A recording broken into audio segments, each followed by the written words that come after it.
नमस्ते YouTube family, कैसे हैं आप सब लोग। आशा करती हूँ आप सब लोग अच्छे होंगे। मैं हेमलता, आज के फिर से एक न्यू ब्लॉग में। आपने देखा होगा कि मेरे फर्स्ट ब्लॉग के लास्ट में मेरी तबीयत थोड़ी ख़राब हो गई थी, क्योंकि मैं एक डिप्रेशन पेशेंट हूँ और साथ में सीजर भी आते हैं मुझे। ये प्रॉब्लम मुझे करीब 3 साल होने वाले हैं। मेरे फादर के एक्सीडेंट होने के बाद मुझे सदमा लग गया था। मैं काफ़ी बीमार चल रही थी, बहुत ज़्यादा। बता नहीं सकती कि मैं मरते मरते कई बार फिर से बची हूँ। तो आज के ब्लॉग कुछ में ऐसी ही बातें भी बताएंगे और एक नई कहानी भी बताएंगे जो मुझे पे दर्शाई है। जिस तरीके से मैंने आपको बताया कि मेरे साथ कई ऐसे ऐसे हादसे हुए या हो चुके हैं जो बहुत से कम लोगों के साथ होते हैं। तो घर के कामों के साथ आप लोगों के साथ मिलके चलते रहेंगे, सिलसिला यूँ ही शुरू करते रहेंगे, बात भी करेंगे आप लोगों से। आपको बताना चाहूँगी कि कल मैं हॉस्पिटल गई हुई थी आरएमएल में, क्योंकि मेरा ट्रीटमेंट वहीं से चल रहा है। मैं आप सबको वहाँ पर दिखाना चाहती थी, लेकिन मेरी कंडीशन इतनी ज़्यादा फिर से ख़राब हो गई थी कि ना तो मैं बोल पा रही थी, ना मैं ज़्यादा ढंग से बैठ पा रही थी। मेरे हस्बैंड मुझे संभाल रहे थे, इसलिए मैंने ब्लॉग पर नहीं बनाया वहाँ पर। अगर मैं वहाँ दोबारा जाऊँगी तो आपको वहाँ पर अपने ब्लॉग में दिखाना चाहूँगी। अभी मेरे हस्बैंड जा रहे हैं ऑफिस, आप सबको दिखाती हूँ। हाँ,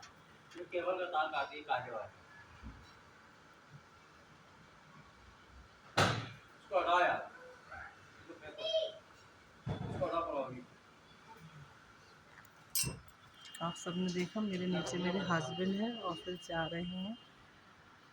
मॉर्निंग बहुत से ऐसे काम हो जाते हैं जिसकी वजह से ब्लॉग को मैं ज़्यादा नहीं रख पाती हूँ या स्टार्ट कर पाती हूँ, तो फिर से बने रहेंगे।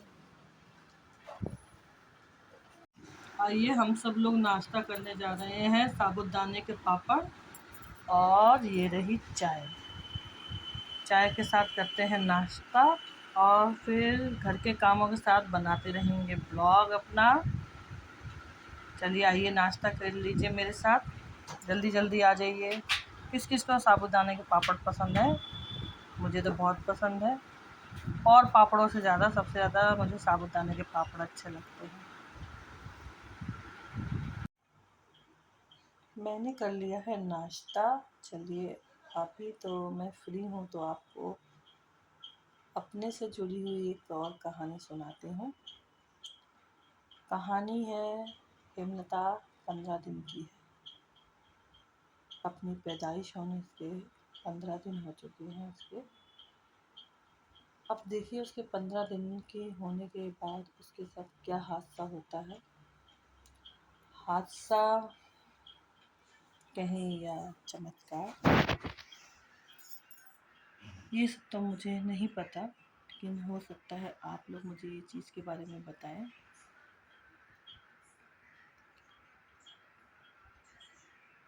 हादसे में हेमलता की माँ, जिनका नाम सुखरानी है, वो अपने घर के सारे लोगों के लिए नाश्ता खाना पीना बना के उनको ऑफिस के लिए भेज देती हैं, और अपने परिवार में सबको ऑफिस भेजने के बाद वो करती हैं नाश्ता और बच्चे की मालिश करके सुला देती हैं। क्योंकि मेरा जन्म सर्दियों में हुआ था, तो सुलाने के बाद मेरी मदर अपने घर के कुछ थोड़े बहुत काम जो होते हैं उनको करने के लिए कमरे से बाहर चल जाती हैं। तो मेरी मम्मी ने उस समय अंगीठी, जो उस समय बन था खाना बनाने का सोर्स हमारे घर में, तो सोर्स में मेरी मम्मी ने क्या करा कि अंगीठी में सिर्फ उसकी राख थी, उसके अंदर कोई आँच नहीं थी। ना उसमें कोयले दहक रहे थे। तो मेरी मदर ने सोचा कि ये सो रही है, ठंड का टाइम है, तो क्यों ना इसको खटिया के आसपास या खटिया के नीचे रख दिया जाए। तो मेरी मदर ने अंगीठी को खटिया के नीचे रख दिया। खटिया के नीचे रखने के बाद क्या हुआ कि मेरी मम्मी काम में बिजी हो गई। काम घर की जैसे साफ़ सफाई करते हैं, झाड़ू पोछा, और जो बच्चे के थोड़े बहुत जो कपड़े होते हैं उनको साफ़ करने के लिए बाथरूम में जाके बैठ गई। बाथरूम हमारे घर से करीब 10 कदम की दूरी पे था, जहाँ हमारा कमरा था। तो मेरी मदर कपड़े धोने लग गई। उतनी ही 15 से 20 मिनट की देरी में क्या होता है मेरे घर के अंदर हादसा। जिस खटिया पे सुलाया गया था वो खटिया मेरे दादा की थी। मैं ज़्यादातर अपने दादा के साथ सोती थी, तो दादा के ही बिस्तर पर मेरी मदर ने मुझे सुला दिया। और सुलाने के बाद क्या किया कि वो अपने काम में बिजी हो गई। 15 से 20 मिनट बीते होंगे कि मेरे घर के अंदर से धुआं निकलने लग गया। जब धुआं निकलने लग गया तो घर के आसपास के जो लोग थे वो लोग चिल्लाने लगे कि तुम्हारे घर में आग लग गई है। मेरी मम्मी सारे काम छोड़कर बाथरूम से निकल के भागती है मुझे देखने के लिए। तो क्या देखती है, जिस खटिया पे मैं सो रही हूँ उस समय भी मैं सो ही रही थी। तो मेरी मदर ने जैसे ही मुझे उठाया तो मेरे जिस बिस्तर पर मैं सो रही थी वो बिस्तर पूरी तरीके से जल चुका था। मेरी मदर ने सोचा कि शायद मेरी डेथ हो गई है मेरी, लेकिन मैं आपको बताऊं तो मैं उस समय ज़िंदा थी और कहीं से भी जली नहीं थी। जिस बिस्तर पे मैं सो रही थी वो बिस्तर पूरी तरीके से जल चुका था। पूरा का पूरा, मतलब जिस जगह में सो रही थी वो पूरा, जैसे ही मेरी मदर ने उठाया वो पूरा जला हुआ सा एकदम से गिर गया। अब देखिए उस बांध की खटिया पे क्या क्या चीज़ था। गद्दा था उस समय, मोटा ऊन का जो बना हुआ पुराने टाइम में कंबल चलते थे वो था। मेरी बिछोनी बिछी हुई थी, उस पे मैं लेटी हुई थी और मेरे ऊपर भी मेरी मम्मी ने कंबल डाल रखा था। तो सोचिए इतना मोटा बिस्तर जब जल जाता है तो जो इंसान उसके ऊपर लेटा है तो वो भी झुलसेगा, लेकिन मेरी बॉडी में कहीं से भी झुलसने की या आँच लगने की नहीं हुई। लोगों ने सोचा कि शायद मैं मर चुकी हूँ, लेकिन मैं बिल्कुल ज़िंदा थी। मुझे मेरी मदर ने झंझोड़ कर मुझे उठाया।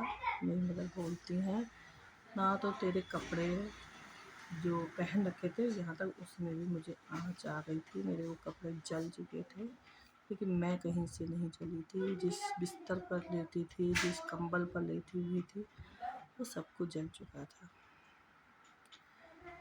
तो अब आप बताइए कि वो हादसा है या चमत्कार? मेरे घर वाले तो कहते हैं कि हादसा हुआ था, लेकिन मेरे साथ ऐसे हादसे बहुत सारे हुए जिसमें मैं बच गई। ऐसी ही इंटरेस्टिंग कहानी आपको मैं सुनाती रहूँगी अपनी लाइफ की। तो अभी देखिए मेरा घर बहुत बुरी तरह फैला हुआ है। बड़ा बेटा ट्यूशन से आ चुका है, अब दोनों बच्चे स्कूल की तैयारी करेंगे। फिर मैं अकेले रहकर घर का सारा काम समेटूँगी, क्योंकि बच्चे जब तक घर के अंदर होते हैं तो काम नहीं हो पाता है। अब घर देखेंगे तो बहुत बुरी तरह फैला हुआ है। हस्बैंड जाते हैं वो पूरी तरीके से फैला के जाते हैं, और जो बच्चे हैं वो अपने अलग तरीके से फैला के जाते हैं। फिर मुझे आज धोने हैं कपड़े। तो जैसे जैसे टाइम मिलेगा ब्लॉग में बने रहेंगे हम सब लोग। चाहती हूँ कि आप सब लोग ब्लॉग में बने रहें मेरे साथ। अगर मेरे चैनल पे आप सब लोग नए हैं तो प्लीज़ चैनल को सब्सक्राइब कीजिएगा और लाइक कीजिएगा, क्योंकि मुझे आप सबके सपोर्ट की बहुत ज़्यादा ज़रूरत है। क्योंकि मैं जिस बीमारी से झेल रही हूँ, या फिर कहिए कि उभरने की कोशिश कर रही हूँ, उसके लिए मैंने ये यूट्यूब चैनल बनाया है। मेरा मकसद कोई पैसा कमाना नहीं है। मेरी फैमिली ठीक है, मेरे हस्बैंड अच्छा खासा काम कर लेते हैं, लेकिन मैं रेंट पर ही रहती हूँ अभी भी। मेरे पास प्लॉट है, लेकिन बनाने का जुगाड़ नहीं हो पा रहा है पूरी तरीके से उसको। क्या बताएं, लाइफ का संघर्ष इसी तरीके से चलता रहता है। मैं आपको ये भी बताऊंगी कि मेरी जो बीमारी है उसमें मेरी क्या कंडीशन होती है, उसके बारे में मैं आपको थोड़ी देर में बताती हूँ। क्योंकि बच्चों को जाने जा रही हूँ खाना खिलाने, उनका स्कूल का टाइम हो गया। और आज मैंने लंच के लिए बनाया हुआ है आलू सोयाबीन की सब्जी और पूड़ी, जो अभी मैं आपको दिखाऊंगी। बने रहिए इस तरीके से मेरे साथ, आपका साथ और मेरा विश्वास इसी तरीके से बना रहे। मौसम देखिए कितना अच्छा हो गया है बारिश हो जाने के बाद।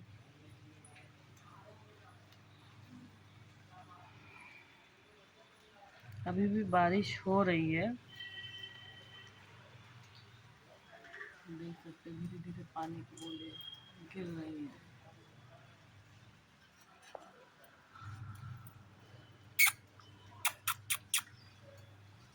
इस कबूतरी ने 2 बच्चे दे रखे हैं, जिनको मैं दाना देती हूँ। वो रोज़ अपने बच्चों को खाना खिलाती है। 2 साल से मैं इसकी देखभाल कर रही हूँ। ये मेरे घर में नहीं रहती है, इसको घोंसला भी दिया लेकिन ये बैठती नहीं है। इसने ठीक मेरे घर के सामने अपने बच्चों को रख रखा है। ये बंद है घर करीब 1 साल से। और मैं आपको उनके बच्चे दिखाती हूँ, अगर आप देख पाए तो। देखिए इसमें से एक बच्चा दिखाई दे रहा। देखिए आपको फ्रेंड्स बच्चे कबूतर के, ये उनकी मदर है जो बैठी हुई है। वैसे तो मेरे यहीं खिड़की के पास आके बैठ जाती है, आज नहीं बैठी है, पता नहीं क्यों।